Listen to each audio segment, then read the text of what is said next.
Okay, here with the Wings trio after a bad defeat against Barrow. I come to you first, Faz. You said in previous interviews that to be losing to teams in and around us is a bad situation. Are we there? Are we at that bad situation? Well, it's a game that we wanted to win, and it's definitely a hard one to take, especially when you do so well to go 1-0 up, and you have the first half that we have, and to lose to 2 set pieces.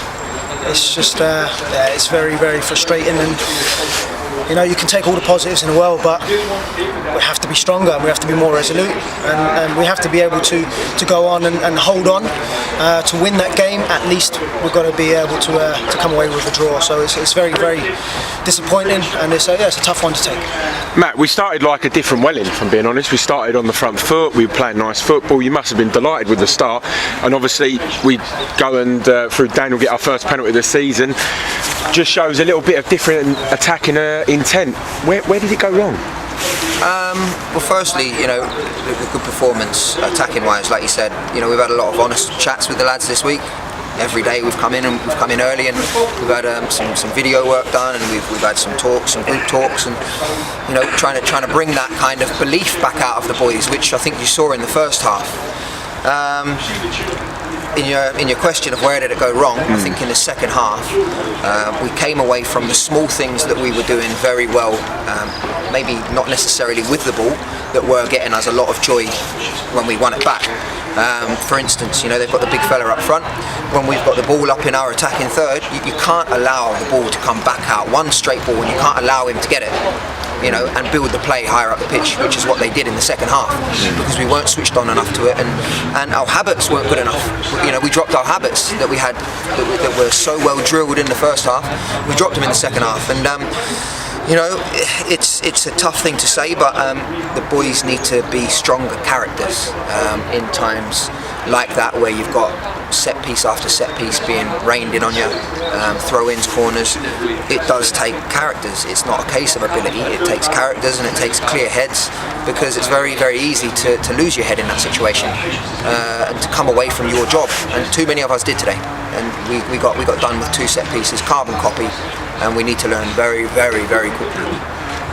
How can you change a player's mentality though, and character? Is that something you can train? Is that something you can teach them? Is that something they've got to find within themselves? I'll come to whoever wants to answer. I'll answer it if you don't mind. Yeah. Firstly, these players haven't become bad players overnight. They just haven't. It just doesn't happen. We all know that the body is controlled by the mind. And I truly do believe, whilst we are certainly not soft touchers, I think it's a case of asking honest questions of the boys, being very honest with them being honest back with us, and it's a case of us trying to dig out that ability, and trying to make them believe in themselves again, because I'm sure everyone on the sidelines can almost see that there is a bit of a lack of belief in themselves at the moment. It's not a case that they're not out there, not working hard enough, not showing enough fight. It is a lack of belief. I will always maintain that.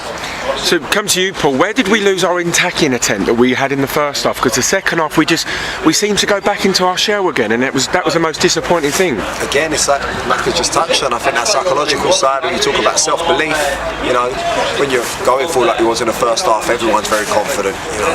Things are sewn up at the back. All of a sudden, something goes against you, and it plants a little bit of self-doubt. And I think that's, from our point of view, that's a frustrating thing, because our boys are letting that kind of little seed, once it's planted, grow. Whereas, in previous times when we went on the spell, anything like that, any kind of doubt was quickly erased, and it was kind of put to bed. But at the moment, they're just letting that take control, which is putting us on the back foot and costing us heavily at the minute. Did the team talk change with the goal right on half time? Would you say, Faz? Well, yeah, the mood was obviously a lot different, but the positives were still there. So we highlighted them, and we highlighted the dangers as well, which was obviously clear with their goal on the stroke of half time. And we told the boys they needed to be solid, and they needed to make sure they were resolute.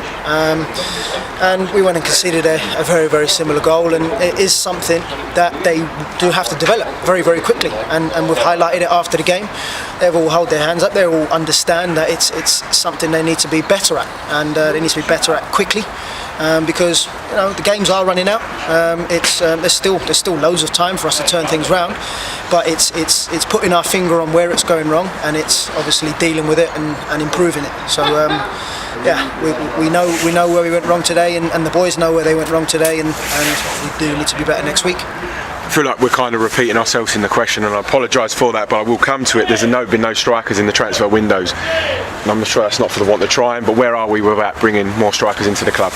Yeah, we've it's been a very frustrating 3 weeks for us, like you said, it's not for want of trying. We literally, I think between the three of us, we probably cover 3 or 4 games a week. We're on the phone day in, day out, with agents, with players directly, with other managers. We have missed out on a few targets. The boys that we're obviously looking at, everyone wants a striker, so we're not the only ones. They've got 5 or 6 options, and they kind of look at the situation on face value, and they see us that we're in a bit of a dogfight at the moment. They see clubs that are higher up the table than them, and they've even, some of them have got League 2 options as well, and you can't really blame them for taking that, because they just look at the situation on face value. But it's like with anything, the three of us are tough, and we will keep going, and we will until we have spoken to every single player up and down the country that we are interested in, because it's about bringing the right player as well. There's no point in going out and spending money on somebody that we don't believe is going to come in and add any benefit to the squad. So it's about finding the right player, and like I said, when that player is found, majority of the time they got 5 or 6 other people after them, so it's not easy. Obviously, again, there was boos after the game from the fans, and you can understand the fans' frustration at the moment. There was calls for you to resign as a management trio. Can you state now that you will be or won't be resigning as a management trio? From the fans, asking from the fans. I will speak on behalf of those two. Yeah. Like I just said to you, we're tough people, and I will never give up. He will never give up. Barnesy will never give up. I truly believe that when you see real characters in people is when times are tough. It's so easy when you're winning. This game is so easy when you're winning. But when you're not winning, it feels like you're at the bottom of the pile. And that's what it does feel like at the moment. And we are working our absolute backsides off. Believe it or not, we are working our backsides off, and it kills us, hurts us. And so obviously business usual next week. Halifax away, another massive game. They come thick and fast. How do we pick the boys up from this? It's as we've said, we've highlighted the areas we need to be better in, and we need to go back to the training field and improve those areas, and we need to prepare ourselves as we always do, and the main thing is about that belief and confidence. We need to get it back into the boys again, because in glimpses we've seen what the boys are capable of. You mentioned Cadell winning the penalty there. I think he's come in and he's definitely added some extra attacking ability into our team, and there are areas he can improve on as well, maybe taking that one less touch, as he showed in the second half there. Great skill to get himself into that opportunity, and it's something we've highlighted with him, and it's something he needs to improve and change in his game. It's just doing things that little bit quicker. So we're gonna continue working on the areas that we need to improve on, which is in the attacking half, but then it's also in the other half of the pitch as well. So we're going to go into that game obviously with the intention to win it, and we're going to do what we always do, which is going to lift the boys. We're going to work hard, and we're going to come up with a game plan to win that game, and we're going to remain positive, and we're going to make sure there's belief in that changing room, and those heads are held up high, and they're going to go into that game ready to go. Appreciate your time as ever. Thank you guys. Thank you. Cheers. Thank you.